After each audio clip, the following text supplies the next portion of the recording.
Hello. This is more of the ICDE conference here at the Operations Center in Costa Rica. And now we keep on traveling around the world, and our next destination is Nigeria.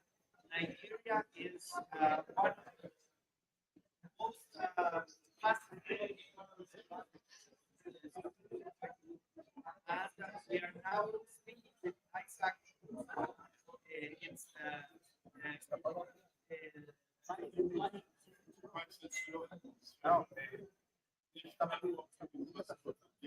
the leader of the delegation coming from National Open University of Nigeria. Thank you very much, Mr. Isaac, for being here. Maybe tell us a little bit about the university. How many students do you have? And maybe the size of the university compared to Nigeria, which is a country we know has a lot of population. So, Yeah. very many opportunities for you to grow as a university. Yes. The university was first established in 1983, but shortly after that it was suspended. Then it was now resuscitated in 2002, and it started operation in 2003. Right now we have a population of over 120,000 active students. Those that have ever gotten admission, there are over 600,000. The staff population, we have over 600 academic staff, and we have over 1,000 non-academic staff. All right, so that's an idea of our population. We have one vice chancellor, his name is Professor Olufemi Peters, and we have 3 deputy vice chancellors. Deputy Vice Chancellor Administration, which is my humble self, Deputy Vice Chancellor Academics, which is Professor Mafiana, Deputy Vice Chancellor Technology, Innovation and Research, which is Professor Akpe. So we have 3 Deputy Vice Chancellors, we have 1 Vice Chancellor. And here I'm representing my Vice Chancellor and leading the delegation from that university. And in terms of distance learning education, what do you see that are the challenges that your university has in the context of Nigeria? Yeah, the challenges we have are also common to other institutions in Nigeria. For instance, we do not have steady power supply. We have network connectivity issues. Sometimes we have computer glitches. The network could just disconnect. But as far as the technology for passing the required information to students or learners or clients is concerned, we are not doing very badly. We are not doing, but there is still the network problem, interconnectivity. There is still the power. We don't have power always. Sometimes we have the national grid going off. So we look at alternatives like solar, like generators, like inverters, you know. So we have that energy problem. And Nigeria is a very intercultural country. You have lots of even people that still ascribes to their clans or tribes or like Yes. ancient cultures. Yes. You have different languages. Yes. Mostly English is the colonial language, but you have. So Yeah. how you deal with this cultural difference in the university? Well, the lingua franca is English, but we still teach the indigenous languages, especially the 3 main indigenous languages, and then we teach some other foreign languages apart from English. We teach Hausa, we teach Yoruba, we teach Igbo. Then we teach some other foreign languages apart from English. It may be Chinese, it may be Russia, it may be French, you know, but we add another foreign language apart from English. What sort of careers may I take at the university? Well, there are different careers. We have We have we have 8 faculties. Myself, I'm an animal scientist. I'm from the Faculty of Agriculture. We have Faculty of Management Sciences. We have Faculty of Social Sciences. We have Faculty of Arts. We have Faculty of Education. Then we have Faculty of Science. We have Faculty of Law. I don't know whether they are up to 8. Yes, we have 8 faculties, and then we have School of Postgraduate Studies. Great, great. Yes. And we know from the news and stuff that Nigeria has been suffering a lot with terrorist attacks, and especially in certain areas of the country, it's been difficult. Yeah. How have you dealt with these issues so that you can keep on training students in those areas? Yes, very, very good question. In the northeastern part of Nigeria, we have terrorists, and we have had to move some of our study centers from those areas to some safer areas, and the students have to now move there. But successive governments have been trying to solve the problem. The immediate past government tried. They are now rehabilitating because people have run away from their villages.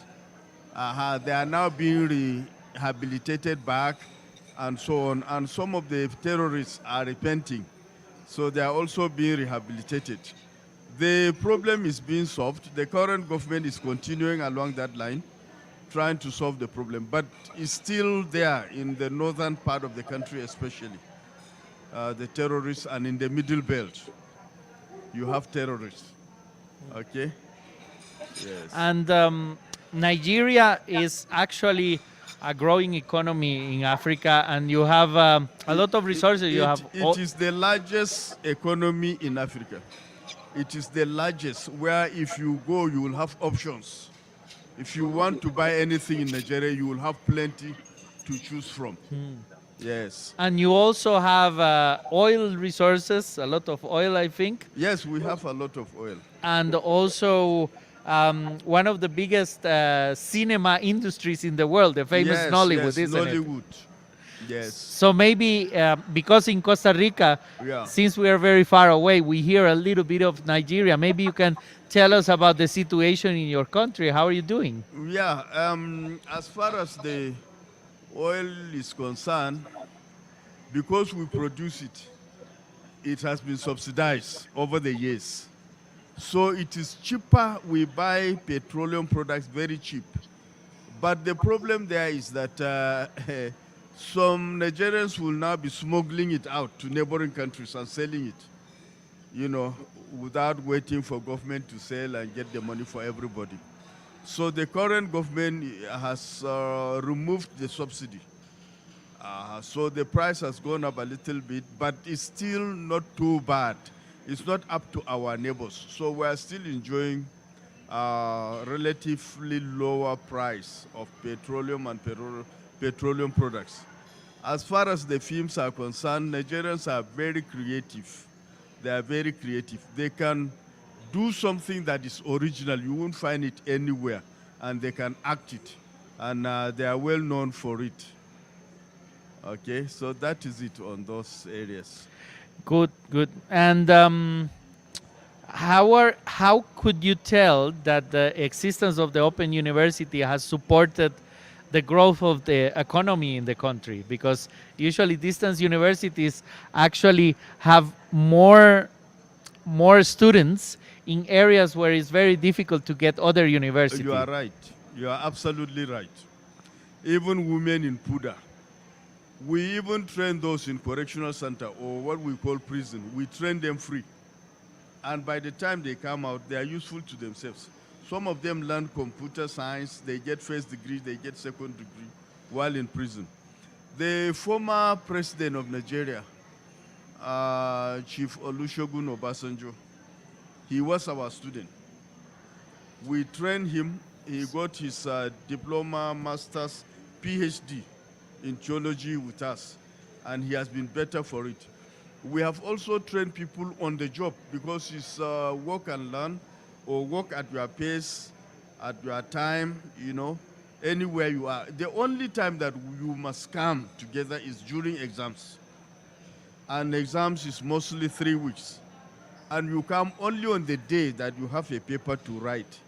Now, those that have passed those exams have gotten their certificate, have gotten promotion in their workplace.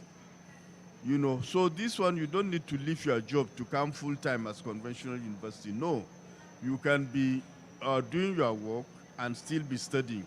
The only time that you must come to the university is during exams. No impersonation, and you have to avoid all exam malpractices.